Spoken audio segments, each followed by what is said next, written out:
بسم اللہ الرحمن الرحیم. Students, Assalamu alaikum. How are you?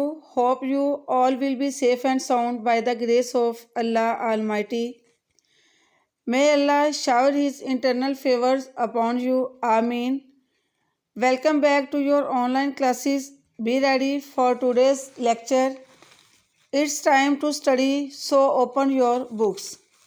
Students, آج ہم یونٹ نمبر 2 پاکستان کے خارجہ تعلقات میں پاکستان کے ہمسایہ ممالک کے ساتھ تعلقات، ان میں ہم پاک چین تعلقات، پاک بھارت تعلقات اور پاک ایران تعلقات، ان کو آپس میں ڈسکس کر چکے ہیں. آج ہم پاک افغانستان تعلقات ان کو ڈسکس کریں گے.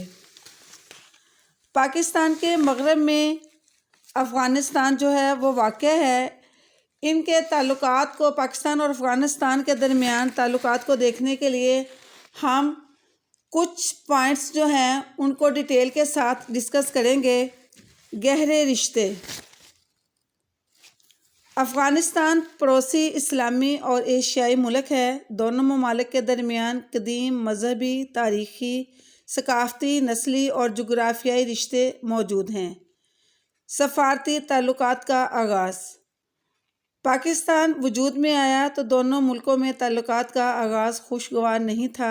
افغانستان نے پاکستان کو بڑی دیر سے تسلیم کیا اور فروری 1948 میں سفارتی تعلقات کی ابتدا ہوئی. Durant line. برطانوی ہند اور افغانستان کے درمیان بارڈر کے تعین کے مسئلے کو ہمیشہ کے لیے حل کرنے کے لیے 1893 یعنی 1893 میں سیکریٹری وزارت خارجہ حکومت ہند سر ڈیورنٹ نے افغان بادشاہ امیر عبدالرحمن سے مذاکرات کیے اور ایک معاہدہ لکھا گیا جس کی روح سے سرحد کا حتمی تعین کیا گیا اور افغانستان نے ڈیورنٹ لائن کو بین الاقوامی سرحد مان لیا.